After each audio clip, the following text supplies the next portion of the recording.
The snow fell thick and fast, turning the cobblestones of the main street into a slick, treacherous sheet of white. I was on my knees, the cold seeping through the thin fabric of my dress, numbing my skin. But the chill that truly bit deep came from the man standing before me. Shen Yan, his brocade robe, the color of expensive ink, seemed to absorb the dim winter light. His handsome face, a face I had once loved with every desperate beat of my heart, was twisted in a mask of cold disgust. Limwanzhao, his voice rang across the hush of the gathered crowd, flat and unforgiving. You plotted against your own sister to entrap me. The evidence is irrefutable. Do you have anything to say for yourself? He held a letter in his hand, the paper trembling slightly in the wind. The evidence. The forged missive that my sweet, innocent half-sister, Lin Roe, had so carefully crafted to frame me for sending a compromising love letter to the son of the Minister of Rights, a man I had never even spoken to. Roe was standing right beside him, her face half hidden in a fur muff, her eyes shimmering with perfectly timed tiaras. I could see her hand, pale and delicate, reaching out to gently touch Shen Yan's sleeve. "Gage," she whispered, her voice as soft and fragile as the falling snow. "Please don't be too rash on her. Sister must have simply been confused. She didn't mean to hurt anyone." Confused. The word burned in my chest, hotter than the fever of my past life's death. In my first life I had knelt just like this, tears and snot freezing on my face, screaming that I was innocent. I had begged him to believe me. I had loved him with a stupid, blind devotion that had been my ultimate undoing. And he had turned his back. He had sent me to prison. He had let Roe, come to my cell and laugh while she sprinkled salt on my wounds. I had died there, broken and alone, the life draining out of me in a pool of dirty water. But this was not my first life. This was my second chance. I slowly pushed myself up from the freezing ground, my knees screaming in protest, but I forced my spine to straighten. The mud and snow clung to my dress, making it heavy and cold, but I didn't see a ray. I looked directly at Shen Yan and I laughed. It was not a pretty laugh. It was hollow, scornful. It echoed off the silent walls of the surrounding houses and rattled the servants who stood watching. Shen Yan's frown deepened. "What were you laughing at?" "You," I said, spitting out a bit of dirty slush from my mouth. "I'm laughing at you, Shen Yan. All these years, I thought you were a man of intelligence. I thought you were a man who would at least think before condemning someone. But you are just a fool, led by a snake wearing a silk dress." His face went rigid with anger. "How do I cut him off, my voice gaining a sharp edge. "How do you, Shen Yan? You say this letter is proof of my guilt. When was it written, this letter, and by who was the messenger who supposedly delivered it? Did you even ask? Or did you just accept her pretty lies?" He opened his mouth, then closed it, a flicker of uncertainty passing through his eyes. Roe, seeing the shift, quickly tried to intervene. "Sister, you are reconfusing things. You are trying to quiet." I turned my glory on her, and for a second, I saw the mask slip. I saw a flash of genuine fear in her eyes. She knew what was coming. I turned back to Shen Yan. "The date on that letter, Shen Yan. It is the 23rd of the 12th month, is it not, a day of heavy snow? So thick you couldn't see 3 feet ahead of you." I was not in the capital that day. I was 2 days' journey to the north, at the Guanyin temple outside the city walls, praying with my mother. The entire household staff can confirm this. So tell me, Shen Yan, how did I send a letter from a city I was not even in? A murmur rippled through the crowd that had gathered. Shen Yan's face cycled through a range of emotions, from anger to doubt to a dawning horror. Roe's face had turned a shade of white that was a perfect match for the snow. "You must have bribed a servant," Roe stammered. "You are a truly stupid woman," I said, my voice dripping with contempt. "You think you can just improvise your way out of this? Oh, I will not arrug ye here on the street like some common fishwife. We will go to the prefect's office right now. We will present this evidence, and I will have the calligraphers there examine the brushstrokes. They will compare it to my own handwriting, which the prefect's office already has on file from a previous property dispute. If the letter is mine, I will accept any punishment. But if it is a forgery, if it is your doing, Roe, the punishment for framing a member of the nobility is severe. It involves the slicing of the tongue, if I recall correctly." Roe's face completely drained of color. She grabbed Shen Yan's arm, her grip frantic. "Gee, she is lying! She is trying to change the story. You must." Shen Yan looked down at her, then back at me. The certainty he had once held was gone, replaced by a deep, unsettling confusion. He said, his voice uncertain for the first time. It was the first time I had heard my name spoken without pure malice in this life. It meant nothing. Save your breath for the trial, I said, my voice cold as the winter wind. I turned my back on them both, the one I had loved and the one I had hated, and began to walk away. You will hear from the prefect's office soon enough. I had no intention of going to the prefect's office today. That was for later. Rowe would squirm for a few days, her lies festering in the open air, and when I struck, it would be final. I had a different destination in mind. A crucial piece of a puzzle I had gathered in the final, wretched months of my previous life. I had to go to the south side of the city. My plan was to visit the pawn shop. It was a modest establishment, tucked between a tailor's shop and a dumpling house. In my previous life, one of the old guards in the prison had mentioned it during a drunken, rambling confession. He had said that Rowe's head maid, a girl named Cure, had been seen there on the 20th of the month, the day before the letter was supposedly written. In my the information had been worthless to me, just a bitter piece of gossip that I was too weak and broken to ever act upon. In this life it was the key. I was so focused on my thoughts, so consumed by the intricate GARs of my plans, that I failed to see the carriage that had careened around a corner on the icy street. The driver was struggling to control the panicked horses. I heard the thunder of hooves, the scream of the driver, and then the world became a blur of white snow and black wood. I tried to jump back, but my feet slipped on the ice and I fell. I closed my eyes, bracing for the crushing impact of the heavy wheels. The memory of my first death, a death of slow, miserable pain, flashed through my mind. Was I to be killed again so soon? But the impact I expected never came. There was a sudden, powerful force around my waist, yanking me back and upwards. I was lifted off the ground just as the carriage thundered past, its wheels splashing slush and mud onto the spot where I had just been kneeling. I found myself pressed against a solid wall, a wall that was arm and firm and smelled faintly of sandalwood and clean linen. My arms were pinned to my sides. I opened my eyes and looked up. I was in the arms of a man, a stranger. He was dressed in the finest of clothes, a blue cloak made of heavy fox fur, and his features were so sharp and elegant they could have been carved from jade. His eyes were the most arresting thing about him, a glittering hazel, framed by long lashes, and they were dancing with amusement. A small, arrogant smile played on his lips. He was quite simply the most beautiful man I had ever seen, but he was also a stranger who was holding me far too close. "Are you all right, miss?" The man's voice was low, smooth, and deeply pleasant. "Thank you," I said, forcing my voice to remain calm despite the lingering shock. "Please, you can set me down now." He did not let me go. Instead, his air, still firmly around my waist, tightened slightly. "You were very light, miss." It was nothing. I felt his hand, letter arm, begin to slide up my side, a slow, deliberate movement. "Sir," I said, my voice dropping to a dangerous whisper, "I appreciate the rescue, but if your hand travels any higher, I will be forced to make you put me down permanently." He stopped. The amusement in his eyes deepened, and a low chuckle escaped his throat. "Such a fiery little thing. You almost just died, and you are threatening me." He finally released me, stepping back and sweeping an elaborate, almost mocking bow. "My apologies, miss. I couldn't help myself. You are quite captivating." I ignored his compliment, which felt more like a taunt than anything else. I brushed the snow from my dress, trying to smooth the wrinkles. The fall had ripped a large tar in the sleeve of my thin outer robe, baring the pale skin of my forearm to the cold air. I tried to cover it with my other hand, a flush of shame creeping up my neck. I must have looked a wreck, a disheveled, soaking mess in a torn dress. The man noticed my predicament, without asking. He shrugged off his own magnificent fox fur cloak and, before I could protest, wrapped it around my shoulders. The aftermath of it was immediate and enveloping, and it carried the clean, masculine scent I had noticed before. It was so much dour armor than my own gear meant. I wanted to refuse it, but my pride read with the shivers that were already racking my body. The shivers won. "I cannot accept this," I said, though I clutched the cloak tighter. "It is not a gift, miss," he said, his tone light and playful. "Consider it a loan, a temporary measure.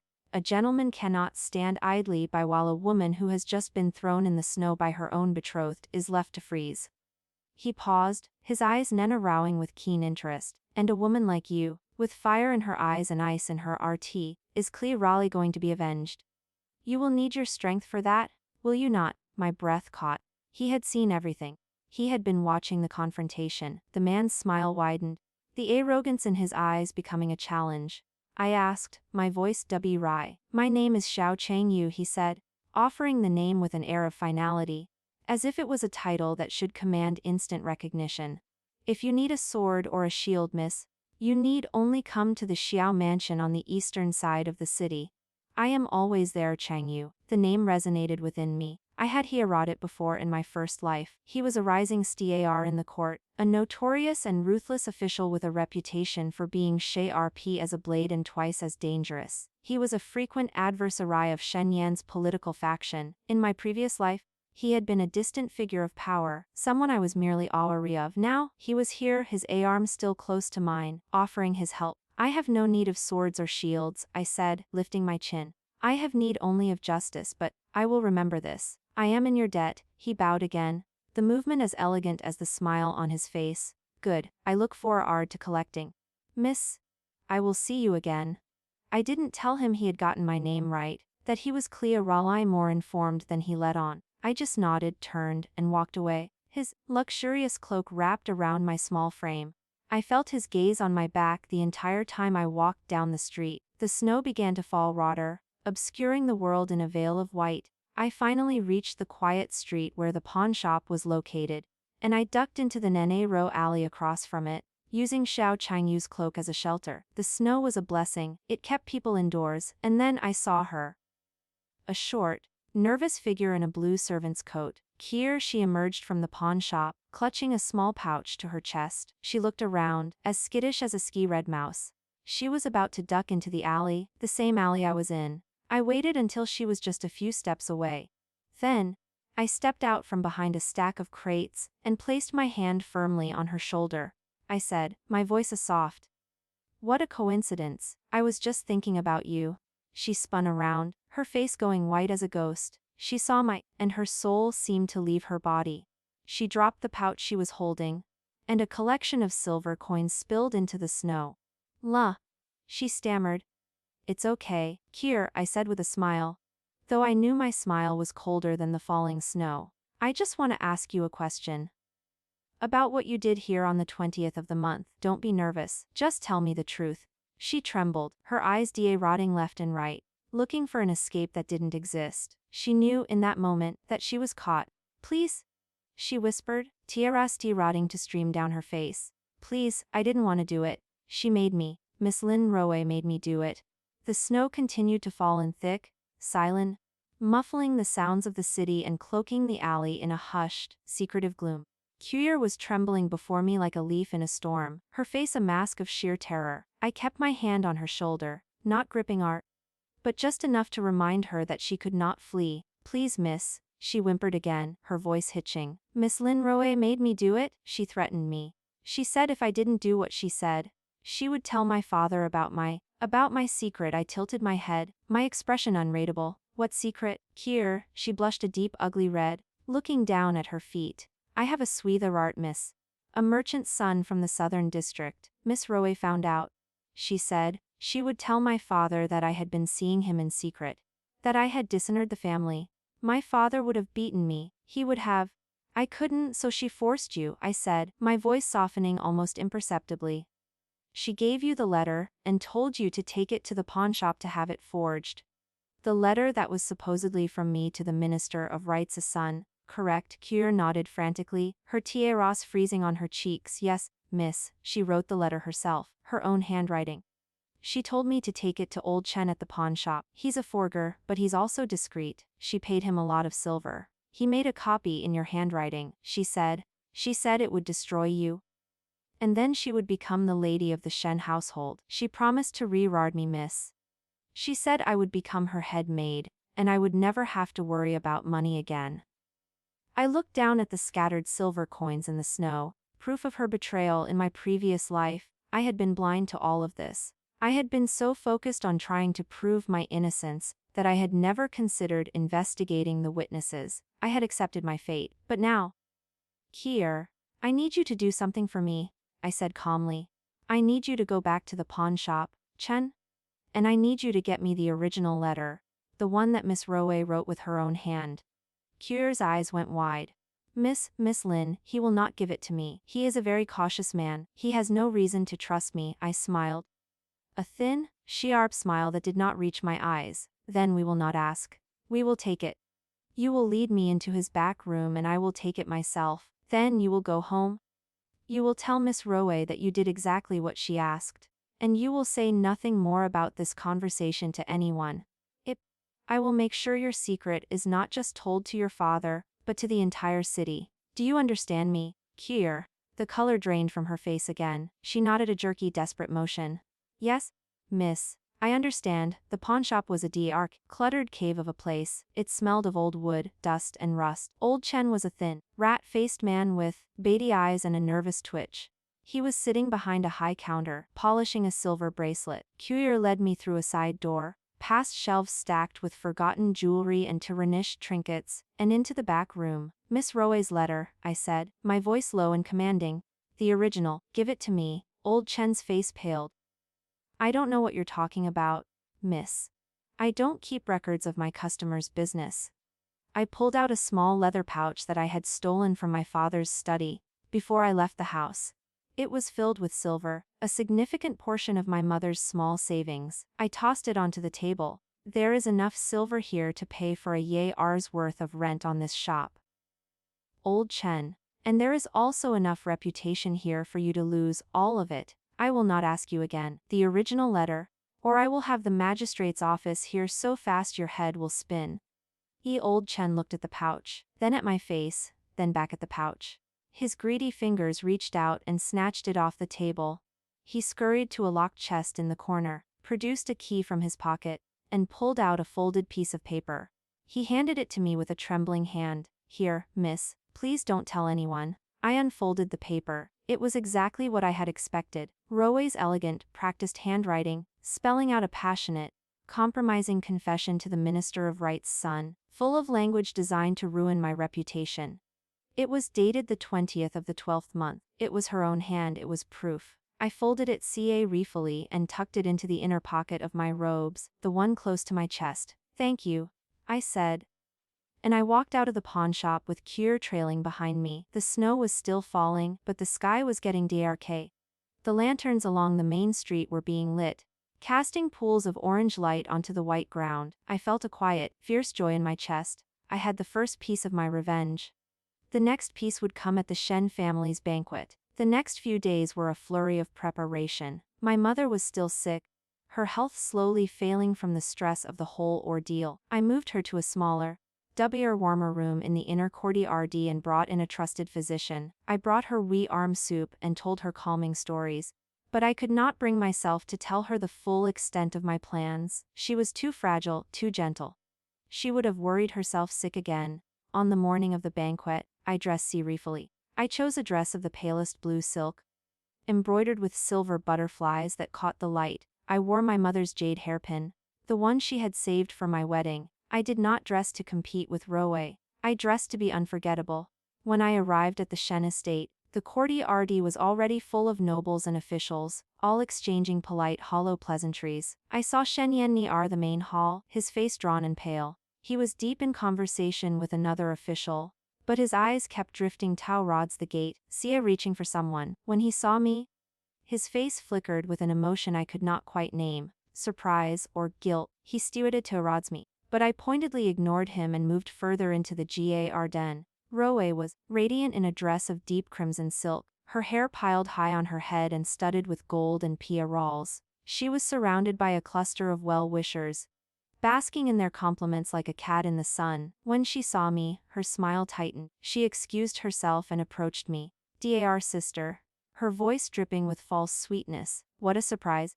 I didn't think Mother Shen had invited you. After all the unpleasantness. She looked me up and down, her eyes lingering on my dress. You dress simply, it's a good look for you. Much less demanding, it suits a woman of your modest circumstances. Rowe, my voice even and calm. I have been thinking about our conversation at the street, the one about the letter. I have an idea. I think you should retract your accusations. In front of everyone, she laughed, a high, tinkling sound that was completely hollow. Retract? Dar sister, why would I do that? I have the evidence. The letter is proof of your scheming. She leaned in closer, her voice dropping to a vicious whisper. You will be ruined, Lin Wanzhao. By the end of this month, you will be nothing, and Shen Yan will be mine. I smiled. We'll see. The banquet began. Wine flowed. Laughter echoed. I sat at a distant table, quietly sipping my tea, waiting. I let the evening progress. The toasts were made. The dishes were served. The congratulations flowed to Madame Shen, who was beaming with pride at her son's successful match to the respectable Lin family's daughter. I watched Roe preen and Shen Yan brood. Then, as the main course was being read, I stood up. The scrape of my chair against the flagstone floor was loud in the sudden silence. Excuse me everyone, I said, my voice clear and steady, rhying to every corner of the courtyard. I have an announcement to make. All eyes turned to me. Shen Yan looked startled. Roe looked irritated. The elders looked curious. I walked to the center of the courtyard, next to the large stone table where the gifts were displayed. I know this is a joyful occasion, I said, and I am sorry to interrupt. But there is a matter of great importance that must be settled here, in front of everyone, so that the truth may be known. Roe stood up, her face flushed. Sister, please, don't embarrass yourself. This is not the time. It is exactly the time. I cut her off. You see, my dear sister, I have been accused of a terrible crime. Of sending a compromising letter to the son of the Minister of Rights. I took the folded letter from my robes. But I have evidence that proves that this letter was not written by me. It was written by another, and then forged to look like my hand. I held up the original letter. This is the original, written by Lin Roe herself. It is dated the 20th of the 12th month. The night before the supposed confession, letter was sent. I have a witness, her own maid Kuir, who will swear to the forger's identity, and I have the forger, old Chen, who will testify that he was paid to produce a copy in my handwriting. Ruowei's face went white as the snow outside. Lies. She's lying. She forged that letter herself. She's trying to ruin me. Am I? I turned to Shen Yan. Shen Yan, how did you think I managed to write a letter from a city I was not in? Did you check the date? Did you check the handwriting? Did you even consider that you might be wrong? Shen Yan looked at me. Then, his face a storm of confusion and dawning horror. He walked over, his steps unsteady. He took the letter from my hand and examined it. The color drained from his face. He looked at Roe, his eyes pleading with her to offer an explanation, but she was frozen in place, her mouth open and no sound coming out. I made a mistake, Shen Yan said, his voice be a whisper. I trusted you, Wanzhao. You didn't even investigate. I said coldly. You took her word. You branded me a traitor without a single question. That is who you are, Shen Yan. A man who trusts a snake over a woman who loved him. A deep silence fell over the courtyard.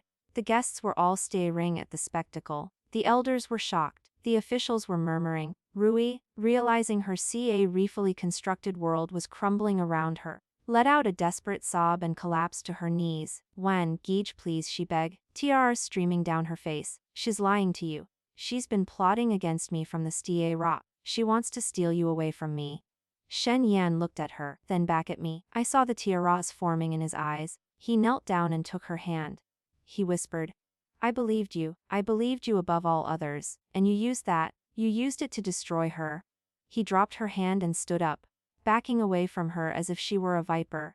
Get her out of my sight, he said to the servants, his voice shaking with rage. Take her to her room and do not let her leave until I say so.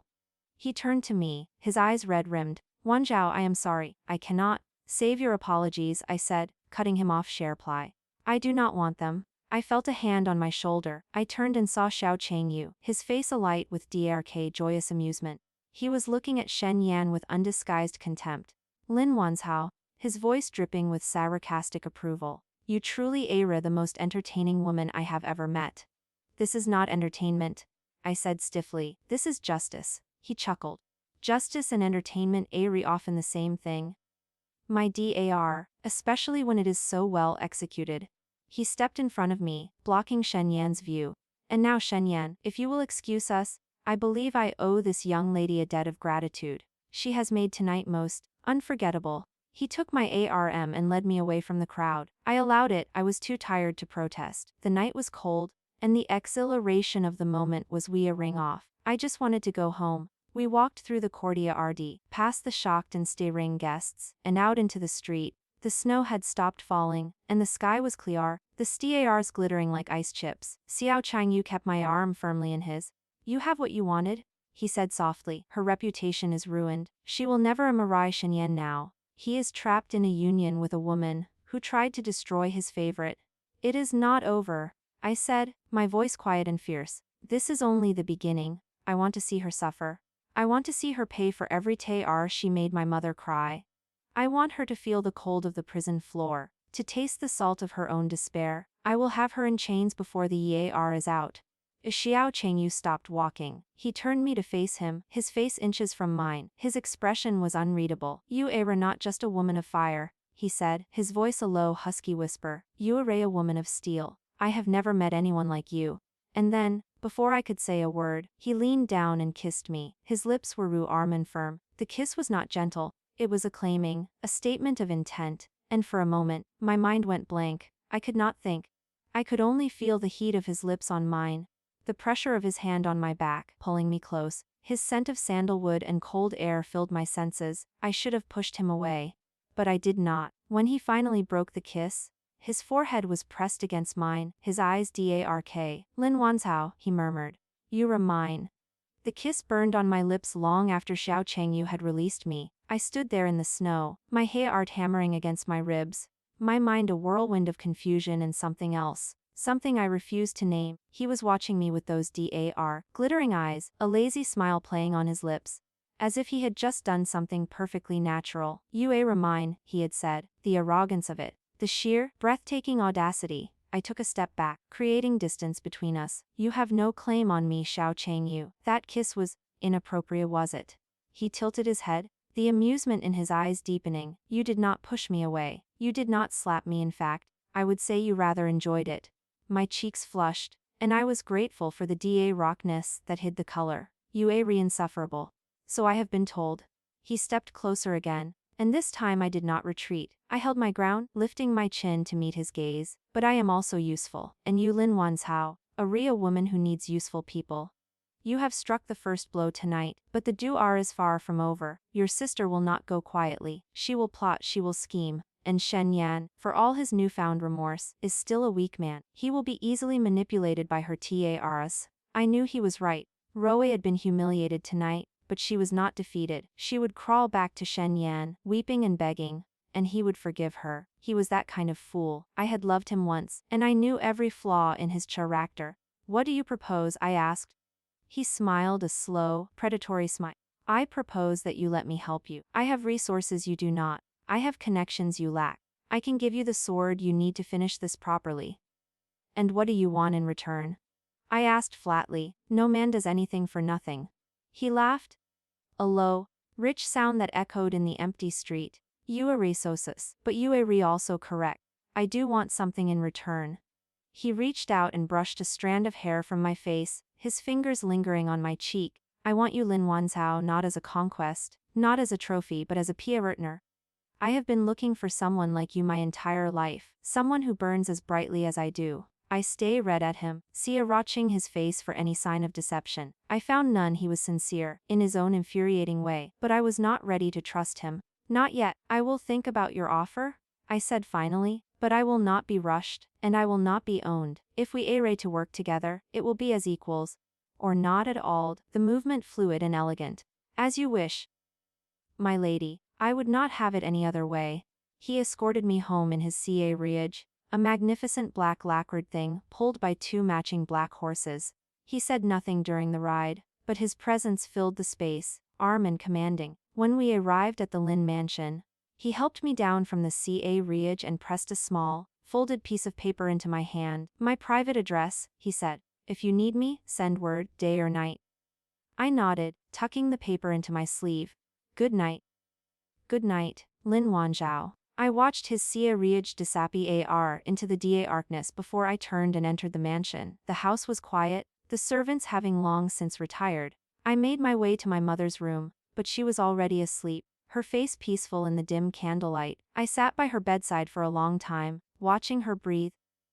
Feeling the weight of the night's events pressing down on me, sleep did not come easily. I lay in my bed, staring at the ceiling, replaying every moment of the banquet, the shock on Roe's face, the horror on Shen Yan's, and the kiss. That kiss. I touched my lip, still tingling from the memory, and felt a strange, fluttery sensation in my chest. I pushed it away. I had no time for such distractions. I had a Wu-ar to win the next morning. The news had already spread. Roe was confined to her room, under house arrest. My father had been furious, not at Roe, but at me. He was a weak, spineless man who read only about appearances. He had come to my room that morning, his face red with anger. "You have ruined everything?" he shouted, his spittle flying. "Do you have any idea what you have done? The Lin family's reputation is in tatters, your sister is disgraced, and you stood there in front of all those people and humiliated her." "I did not humiliate her," I said calmly. Sitting at my dressing table and brushing my hair, I merely exposed the truth. She was the one who framed me, she was the one who lied. I was the innocent Pirei innocent. He laughed, a bitter ugly sound. "You have never been innocent, Lin Wanzhao. You have always been a stubborn, difficult child. You should have kept your mouth shut. You should have let the matter drop. Now we will all pay the price for your foolishness." I set down my brush and turned to face him. "Father, I am going to tell you something, and you are going to listen. I am done being the victim. I am done being the scapegoat. From now on, I will protect myself and my mother, with or without your support. If you want to stand by Roe, that is your choice. But do not expect me to lie down and let her destroy me again." Something in my voice must have reached him, because he faltered. He opened his mouth, then closed it. He stood there, his anger slowly deflating, leaving behind a tired, broken-looking old man. Just stay out of trouble," he said finally. And he shuffled out of the room. I watched him go, feeling nothing but a cold, distant pity. He was a weak man, and weak men always chose the easier path. I did not hold it against him. But I would not let him stand in my way. Over the next few days, I set my plan in motion. I sent a message to Xiao Changyu, asking him to meet me at a tea house in the southern district. He arrived exactly on time, looking as arrogant and infuriating as ever. "You called for me," he said, sliding into the seat across from me. "I am flattered, don't be," I said, pouring him a cup of tea. "I have a favor to ask. I need you to find evidence against my father. He has been taking bribes for years, skimming off the tax revenues. If I have that evidence, I can control him. He will be forced to support me." A Xiao Chengyu raised an eyebrow. "You want to blackmail your own father?" "I want to protect myself and my mother," I corrected. "And I want to ensure that Roe cannot use him against me. If I have leverage over him, he will have no choice but to side with me." He considered this, a slow smile spreading across his face. "You are truly ruthless, Lin Wanzhao. I admire that very well. I will have the evidence for you within a week." "Thank you," I said, and I meant it. He reached across the table and took my hand, his thumb tracing circles on my palm. "You know," he said, his voice low and intimate, "you could make this so much easier for yourself. You could just accept my offer, become my wife. Let me handle all of this for you." I pulled my hand away, but I could not suppress the flutter in my chest. "I told you, I will not be owned. I will marry when I am ready, and I will marry who I choose." "Very well," he said, leaning back in his chair. "I can wait, but I am a patient man, Lin Wanzhao, and I always get what I want."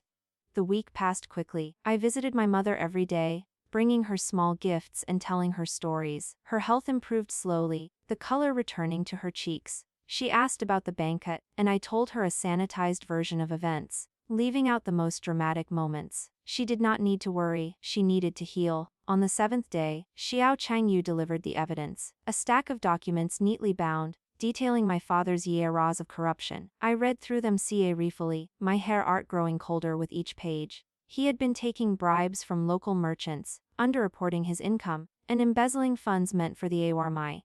If this were made public, he would be ruined. He would face imprisonment, perhaps even execution. I summoned him to my room that evening. He came, his face up. He knew something was wrong. "Father," I said, holding up the documents, "we need to talk." His face went pale. What is that?" I said calmly. "Evidence of your corruption, years of it. Do you know what would happen if this fell into the hands of the officials?" He rotted to sweat. "Wanzhao, please. You're my daughter. I am your daughter who you have neglected and betrayed," I said, my voice, "but I am also a practical woman.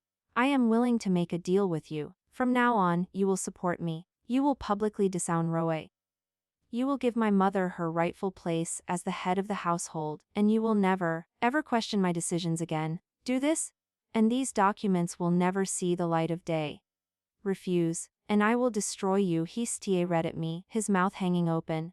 He looked like a fish out of water, gasping for air. Finally, a defeated, broken motion. He whispered, "Fine. I will do what you ask." "Good," I said, tucking the documents back into my sleeve.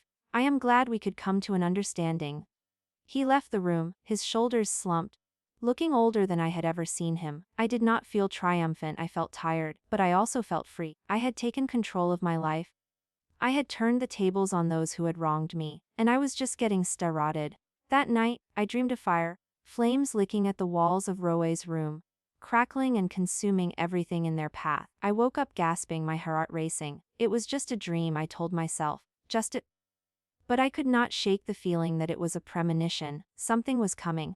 Something big. And then, 2 days later, I received a message from Shen Yan. He wanted to see me. He wanted to apologize. He wanted to make things right. I crumpled the note in my hand and threw it into the fire. He had had his chance. He had chosen wrong. And now, he would pay the price. I prepared myself for the next step. I was going to crush him. And I was going to do it with Xiao Chengyu by my side. Shen Yan's message sat at the bottom of the fire, curling and blackening into ash. I watched it crumble, feeling nothing but a cold, hollow satisfaction. He wanted to make things right. He wanted to apologize. After everything he had done, after the snow and the mud and the cold, bitter humiliation. He thought a few pretty words could fix it all. I had loved him once. I had loved him with the desperate, foolish intensity of a girl who believed in fairy tales. I had thought he was my prince, my savior, the one who would lift me out of the misery of my father's house and into a life of happiness. Instead, he had been my executioner. He had handed me over to Roe without a second thought, without a single question. He had let her destroy me, and now he wanted to apologize. I laughed aloud. The sound echoed rash and bitter in the empty room. The servants outside must have heard it, but they did not dare to come in. They had ran to fear me in the past few weeks. They had learned that the quiet, obedient eldest daughter was gone, replaced by someone cold and ruthless. Someone who would not hesitate to destroy anyone who crossed her. The next morning, I sent a reply to Shen Yan. I agreed to meet him, but not at his estate, not at a tea house. I chose the place where it had all begun. The street in front of the Lin mansion, where he had held me down in the snow. I wanted him to remember. I wanted him to see the spot where he had broken me. And I wanted him to know that I had put myself back together, stronger than ever. He arrived at the appointed hour, looking haggard and worn. His robes were rumpled, his hair unkempt. He had lost weight, the sheer pangles of his face more pronounced than ever. He looked like a man who had not slept in weeks. "Wan Chao," he said, his voice harassed. "Thank you for agreeing to see me. I know I don't deserve your time. I know I don't deserve your forgiveness, but I had to try. I had to tell you that I am sorry. I was a fool, I was blind. I let Roe manipulate me and I hurt you. I hurt you so badly, and I cannot take it back. But I can try to make it right." I stood there, my face an expressionless mask. "How, Shen Yan? How can you make it right? You humiliated me in front of the entire city. You accused me of crimes I did not commit. You broke my heart and my spirit. And now you want to say you are sorry, and you expect me to just forgive you?" "No," he said quickly, taking a step closer. "I don't expect anything. I wanted to tell you that I still love you. I never stopped loving you. I was confused. Roe told me things, and I believed her. I was weak, but I am not weak anymore. I have cut all ties with her. I have told my family that I will not marry her. I am ready to do whatever it takes to win you back." I stared at him, feeling nothing, no anger, no pain, no love, just a vast, empty indifference. "I don't love you anymore," I said flatly. "I don't even hate you. You are nothing to me, less than nothing. You are a stranger who once hurt me, and I have moved on. You should do the same." His face crumbled. He looked like a child who had just been told that his favorite toy was broken beyond repair. "Wan Chao, I know I don't deserve a second chance. I know I don't deserve anything from you, but I am begging you, just give me one chance to prove that I can be the man you always thought I was." I shook my head slowly. "You can't, Shen Yan, because that man never existed. You were always weak, you were always easily led. You were always willing to believe the worst of me. That is who you are, and I deserve better than that." He opened his mouth to protest, but I cut him off. "Please, Shen Yan. I have already wasted too much of my life on you. I am not going to waste any more. Goodbye. I turned and walked away, leaving him standing alone in the snow. I did not look back. I did not want to see the expression on his face. I just wanted to be free of him. And I was. Finally I was free. I had just reached the front gate of the Lin mansion when I saw Xiao Changyu's carriage approaching. It came to a stop in front of me. The black lacquered wood gleaming in the pale winter sunlight, the window slid open, and Xiao Changyu's face appeared red, his expression dark and unreadable. I saw you talking to Shen Yan, he said, his voice cold. I thought I told you to stay away from him. You told me nothing of the sort. I replied, raising an eyebrow. And even if you had, I do not take orders from you. Xiao Changyu. He stepped out of the carriage, his movements fluid and graceful. He was wearing a dark green robe today, the color making his eyes look almost black. He walked over to me, his face inches from mine, his voice dropping to a low, dangerous growl. Yue remind Lin Wenshao, he said. I have made that clear. I do not shay, and I do not tolerate rivals. I laughed, a short sharp sound rivals. Shen Yan is no rival of yours, he is nothing. A ghost from my past. I have no interest in him, and I told him as much. So you have nothing to worry about. His expression softened slightly, but his eyes remain. Then why did you meet him? Because I wanted to close that chapter of my life, I said honestly. I wanted to look him in the eye and tell him that I am done with him.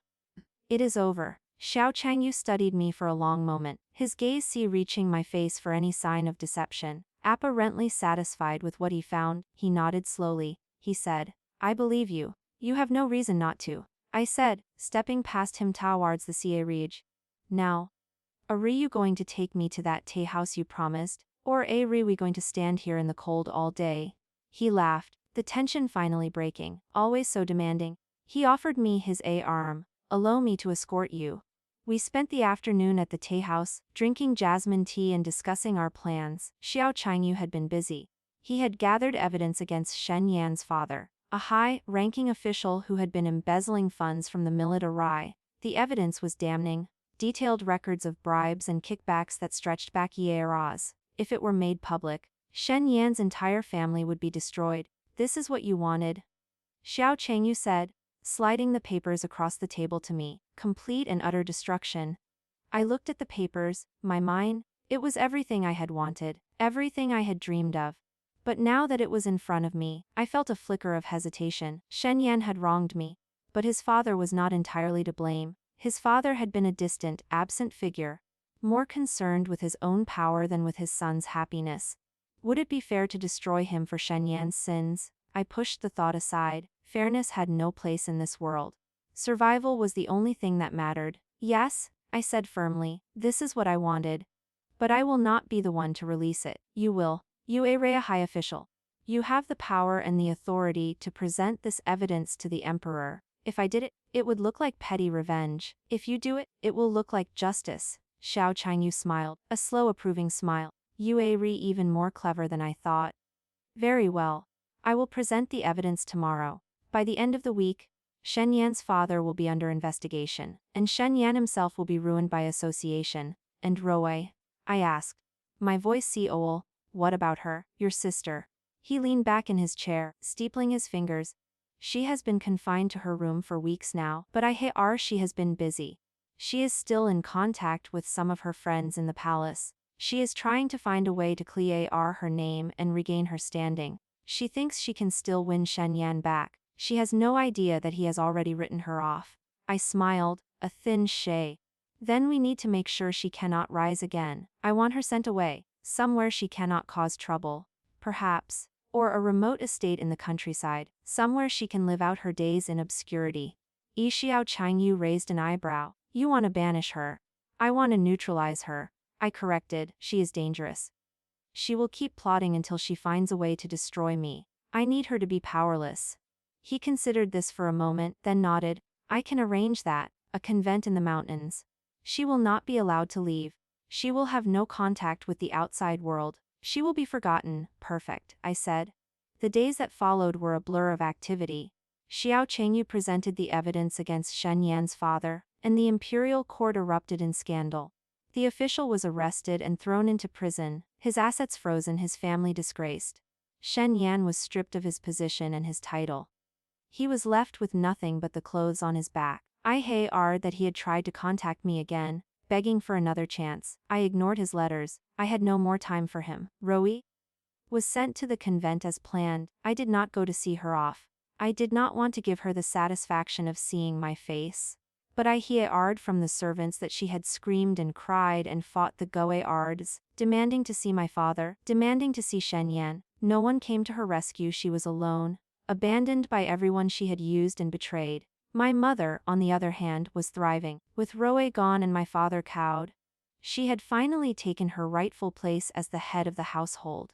She was happier than I had ever seen her. She spent her days tending to the garden and visiting with friends, her face radiant with a joy that made my heart ache. I had done this for her. I had given her the life she deserved. And then, there was Xiao Changyu. He was a constant presence in my life now, always there, always watching, always pushing. He brought me gifts, expensive silks and Aura perfumes. He took me to dinners and parties, showing me off like a prized possession. He kissed me in the shadows of the garden, his lips hot and demanding. He whispered promises in my AR, things I pretended not to hear, but could not forget. He was intense, possessive, infuriating, and I found myself falling for him. I did not want to. I had sworn off love after Shen Yan's betrayal. I had told myself that I would never trust another man, that I would never be so vulnerable again. But Xiao Changyu was different. He was not like Shen Yan. He did not take me for granted. He fought for me in his own infuriating way. He challenged me, pushed me, made me feel alive. One night, after a particularly lavish dinner, he took me to the rooftop of his mansion. The stars were out, scattered across the sky like diamonds on black velvet. He spread a fur coat on the cold tiles and sat down, pulling me down beside him. Look, he said, pointing up at the sky. Do you see that star, the bright one, just above the horizon? I looked. Yes. What about it? That is the star of fortune, he said. In the old legends, it was said that whoever found that star in the sky would find their true love. He turned to look at me, his eyes intent. I found that star hours ago, but I never knew what it meant until I met you. My heart skipped a beat. I opened my mouth to say something, but he cut me off with a kiss. It was deep and tender and full of promise, and when he pulled back, he was smiling. Lin Wanzhao, his voice low and rough. Ma me. The word hung in the cold night air between us, shimmering like the stars above and me. Two simple words that ride the weight of everything I had ever wanted, and everything I had ever read. I stared at Xiao Changyu, his face half lit by the pale moonlight, his eyes arcade intense. He was not joking. I could see that. He was completely, utterly serious. And I did not know what to say. I repeated, my voice really a whisper. You will really know me, Xiao Changyu. We have known each other for really 2 months. You have seen me at my worst, my most ruthless, my most broken. And you want to marry me? He laughed. A soft, low sound that vibrated through the silence. 2 months? I have known you for a lifetime. Limp. I knew you the moment I saw you in that street, fighting against Shen Yan with fire in your eyes. I knew you when you threatened me with a broken wheel. I knew you when you stood in front of all those people and exposed your sister's lies. I know you better than you know yourself, and I love you. The word love hit me like a physical blow. I had not expected it. I had not prepared for it. I had built walls around my hera, thick and high and impenetrable. But he had found a way through them, inch by inch, day by day, and now he was standing inside, looking at me with those dark, beautiful eyes, asking me to let him stay. I stared, then stopped. I did not know what to say. I had never been good at this. I had never been good at trusting, at believing, at letting go. Take your time, he said, reaching out to take my hand. His fingers were warm against my cold skin. I am not going anywhere. I will wait as long as it takes. A month. 10 years. Why? I asked, my voice trembling. Why me?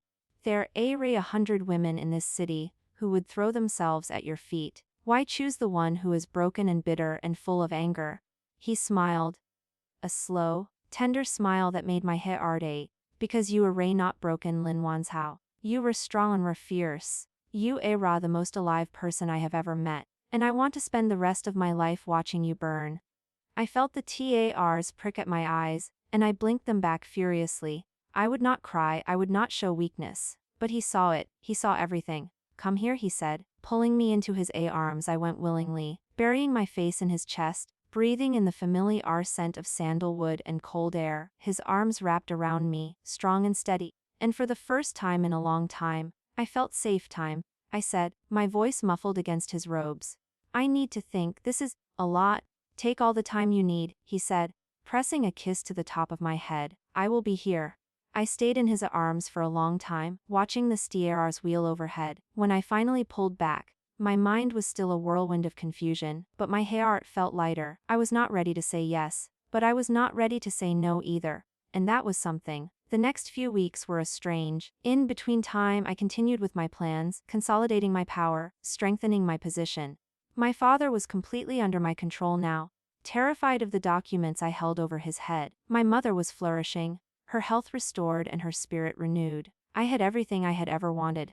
And yet, there was a hole in my heart that nothing seemed to fill. Xiao Changyu was patient. He did not push me. He did not ask again. He simply continued to be there, a constant presence in my life. He sent me letters, short and sweet, telling me about his day, his thoughts, his feelings. He brought me gifts. Small things that showed he was paying attention. A new book he thought I would like. A jar of honey from a village he had visited.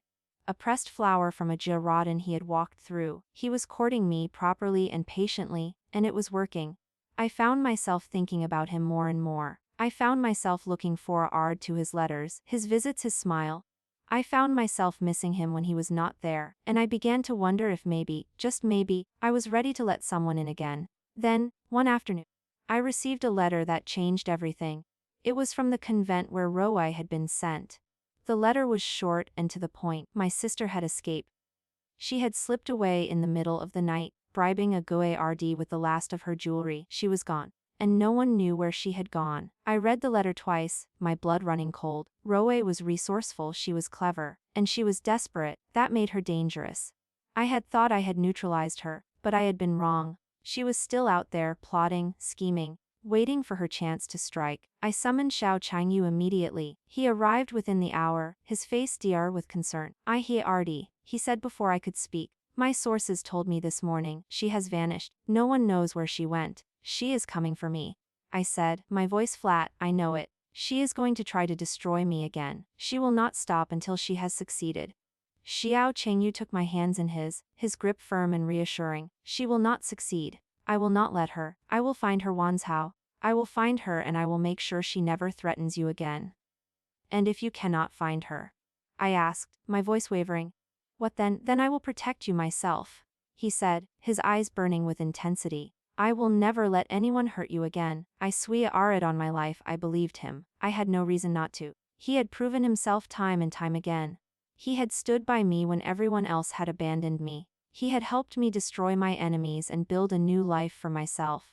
He had loved me when I was unlovable. And now, when I was at my most vulnerable, he was here. I am scared, I admitted. The words falling out of my mouth before I could stop them. I have not been scared in a long time. But now, I am scared. He pulled me into his arms, holding me close. Do not be scared, he murmured into my hair. I am here. I will always be here. You are not alone anymore, Wanzhao. You have me. I looked up at him, my eyes searching his face. He was so handsome, so strong, so sure of himself, and he loved me. He actually loved me. The realization hit me like a wave, sweeping away all my doubts and fears. I will marry you, I said, the words tumbling out of me in a rush. I was going to wait. I was going to think about it. But I do not need to think anymore. I know what I want, and I want you? His eyes widened, and for a moment, he looked almost stunned. A slow, radiant smile spread across his face. You mean it? I mean it, I said, nodding. I love you, Xiao Changyu, I love you. And I want to be your wife. He let out a breath he seemed to have been holding, and then he was kissing me. It was different from the other kisses. It was deeper, more passionate, full of all the emotions we had been holding back for weeks. I kissed him back with everything I had, pouring all my fear and hope and love into that one perfect moment. When we finally broke we were both breathless and laughing. We will have to tell your mother, he said, his voice husky, and my family. There will be a ceremony, a feast. We will do it properly. I do not see a ray about any of that, I said, pulling him close again. All I care about is you. The next few weeks were a whirlwind of activity. We announced our engagement, and the news spread through the city like wildfire. My mother was overjoyed, crying tears of happiness and hugging me tightly. Cowed by the documents I still held, offered his grudging blessing. Xiao Changyu's family welcomed me with open arms, charmed by my sharp tongue and fierce spirit. Even the emperor, who had taken an interest in Xiao Changyu's rise to power, sent a gift and a congratulatory message. But even in the midst of all this happiness, the shadow of Roe lingered. She had not been found.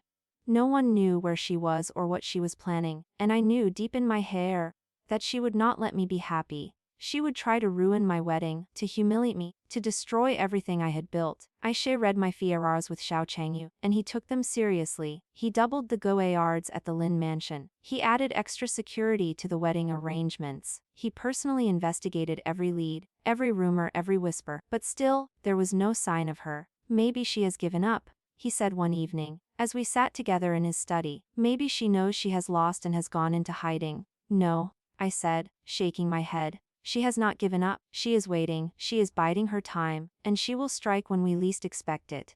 Then we will be ready, he said firmly. I will not let her spoil this, Wan Chao. I will not let her take this joy away from us. I leaned into him, resting my head on his shoulder. I know you will not, I said softly. I trust you. The wedding day arrived, cold and crisp and beautiful. The winter sun shone down on the city, glittering off the fresh snow that had fallen the night before. The Lin mansion was decorated with red silk and gold lanterns. Guests streamed through the gates, dressed in their finest clothes. The air was filled with laughter and music and the fragrant scent of COO King food. I stood in my room, dressed in my wedding gown. It was a beautiful dress, made of deep red silk embroidered with gold threads. My mother had helped me into it, her fingers trembling with excitement. She placed a golden crown on my head, studded with pearls and jade, and stepped back to admire her work. You are so beautiful, she said, tears streaming down her face. Your father would be so proud of you. I smiled, reaching out to take her hand. Thank you, Mother, for everything. She squeezed my hand tightly. You are going to be so happy, she said. I know it. I hoped she was right. I wanted to be happy. I deserved to be happy. And with Xiao Changyu by my side, I believed I could be. The ceremony was held in the main hall, packed with guests. Xiao Changyu stood at the front, resplendent in his own wedding robes, his eyes fixed on me as I walked down the aisle.